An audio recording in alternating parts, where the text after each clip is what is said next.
Hey guys, it's Sharp Chain1 here with another description tutorial. So in this tutorial I'll be talking about variables, how to use them, parents and children. Alright, and what they can be used for and the importance of them. So, let's get started. First thing you need to do is open up Roblox Studio. If you don't have it already, I recommend you check out my last tutorial, which explains how to get it and like the basic functions of Roblox Studio. Alright, so the first thing, what we need to do now is get a script. To do that, go into the advanced objects and type in script. Alright, double click on it and then you'll be in the workspace. So first I'm going to talk about variables. To create a variable, what you first need to do is create the variable name. So to make it simple, let's just name this one var, alright, to keep it short. Alright, first what I need to explain actually is how you can name variables. There is really no like restrictions on what you can name your variable, except that like if you let's say you named this variable var equals 0, and we could do var equals 0 1. If you rename a variable, overwrite the last one you just did. Alright? So you keep that in mind if you're ever going to rename a variable, same thing. And also, keep in mind that variables are case sensitive in Roblox, meaning that if let's say you have this variable right here named var, but you mean this one capital A, and then r equals 0, Roblox will determine these as two different variables because it has a capital in this one and a lowercase in this one. Alright, so to define a variable, you need to type in the name of it, which could be anything. It could be all these random letters right here, which I don't recommend because it'll be hard to recall on later. Let's just do var to keep it simple. And the name of the variable has to be first. After that, you type in equals and then the value of your variable, which in this case we're just going to do 5. Alright. So then what you can do to show the variable, just type in print and then the name of the variable, and then it'll show the value of the variable right here. So I should actually just describe what the print command is. What print will do is that it'll print the value of whatever you typed in between these parameters in the output right here. Alright. So it'll show it in black text right here. So that can be a helpful thing. Just shows maybe it passed a checkpoint in your script or something. We got that. So variables do not always have to equal a number. They can equal other variables too. So let's do Bob equals var. So the value of Bob will equal the value of var. Alright, so we can do Bob, and then it'll print the same thing that you just print up here. So you printed 5. Alright, and also variables do not have to be just integers or decimals or something like that. They don't have to be just numbers. They could be strings too. Like I could type in var equals hello there. It could be like, hello, viewers, thanks for watching. Alright, and then you could do print var, and it will print exactly what I just typed in. See, hello, viewers, thanks for watching. That's one thing you can do. And also, when you do strings, you can also put numbers in there too. It doesn't have to be just letters. It can be that. You could do $signs, %signs, stars, other parentheses. It could be just about anything, as long as it's not other quotation marks. Otherwise it will confuse these. It'll confuse Roblox, so you can't do that. Alright. So that's what you can do. You can also do all these operators, you can even do add, subtract, multiply, and divide. So I could do var equals 5 times 2. Print var So since 5 times 2 equals 10, it will print the value 10 right here in the output. You could do the same with divide plus subtract. Alright? Keep that in mind. And also, for some of you who don't know this, I'm sure some of you don't know this, for computers to recognize that you're multiplying something, you have to do this little star thing here. To get that star, you have to press Shift 8, alright? And to divide, you have to do that slash button. You don't need to press Shift to do it, just press the slash button on your keyboard. It should be there. If it doesn't, then you got some weird keyboard. Alright, so we got that 5 times 5 is var. So things variables can be used for. They can make certain things like easier. Like, how can I do this? Like, it can be useful if you're going to use something, if you use the same thing over and over again. Like, if you're going to do, like, let's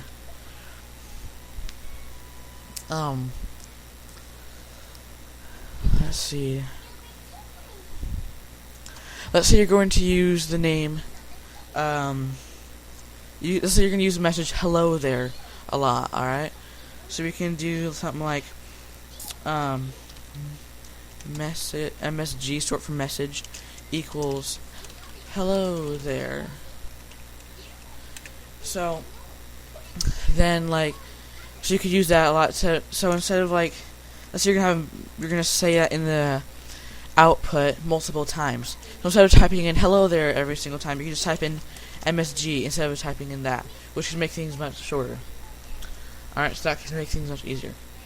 So now oh yeah, one more thing. So also, wait, no, I won't go into that yet. I'll do that later. That's another tutorial. So now what I can go into are parents and children. Alright. So what parents and children are similar to folders. To make this more easier to understand, I'll get an actual folder right here. Alright. So and also I'll get a part in here. So for something to be a parent of something, another object has to be inside of it. So like, see how this part is inside of this folder right here? That means the folder is the parent of this part. So also, if I was gonna, and also the folder, the parent's folder. Sorry, I'm starting here. The folder's parent is the workspace right here. Alright? So, let's say I wanted to make the folder the part of parent of the folder. Here, see? Since it's inside the part, the part is now a parent of the folder. If you don't quite understand, if you can't figure out if it's a parent or not of something, what its parent is, what you can do is you can click on the object that you have a question about, click on it, and then look in its properties window. And in the properties should show the thing that said parent right here. And on the right side of it, it should say the name of the parent. So hopefully that makes sense to you. So let's talk about children now. So a child is like the exact opposite of a parent. So for something to be a child, it has to be inside the part, alright? So because this part is inside of this part, let's rename it so it's easier to understand. Bob, alright? So because this part right here is inside this part named Bob, this part is now a child, is a child of that part named Bob. And you can reverse it too, like put Bob inside of part, and now Bob is a child of that part. Alright? And also this part is also here a child of the workspace. Alright, so hopefully that will make sense. A way to use them in here, you can do like var equals script, which is the thing I'm typing in right now. The dot operator. When you do dot, after that you can type in the name of a child or parent, which will be the parent of this script right here, which is workspace. So var equals script dot parent, which is workspace. So we can do print var. All right, let's play that. All right, see, workspace right there.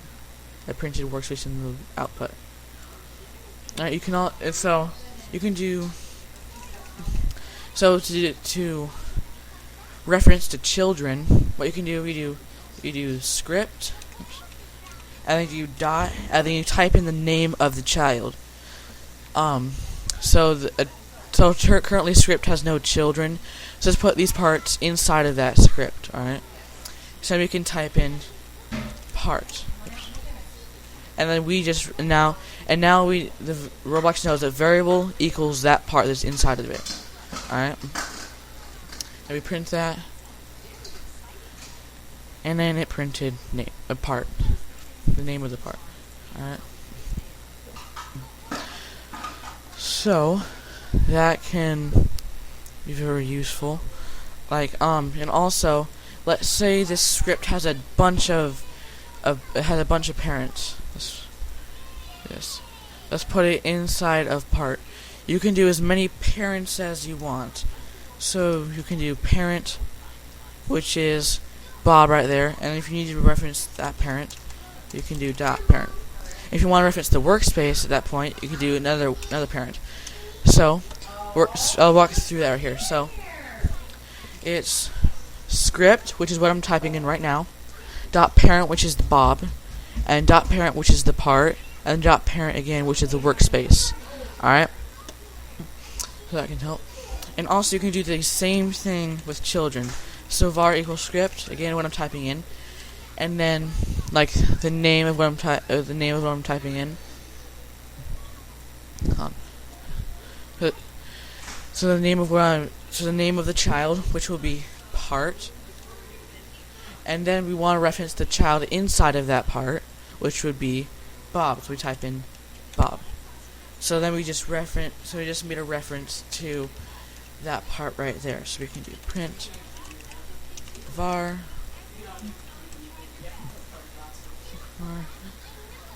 and then it's Bob. So it reference to that. And you could you could do the same thing you could do that same thing in anything. All right, this doesn't have to be inside a part for that to work. It could be inside any instance in this advanced objects window right here. So now let's explain what the importance of parents and children is. So for scripts to function, for these scripts to work, if you're referencing this parent right here, without parents or anything, or children, without referencing to any of that, you would not be able to make anything happen inside the workspace. Pretty much all you'd be constrained to are math functions and printing stuff like hello and stuff like that. Yeah, that's all you'd be able to do. You wouldn't be able to manipulate anything. You wouldn't be able to make things like guns or swords or anything like that. That is parents are very important. Otherwise you won't really be able to do anything with the game. Oh yeah, also, one more thing I forgot. You can also use parents and stuff to reference to the properties that this thing has.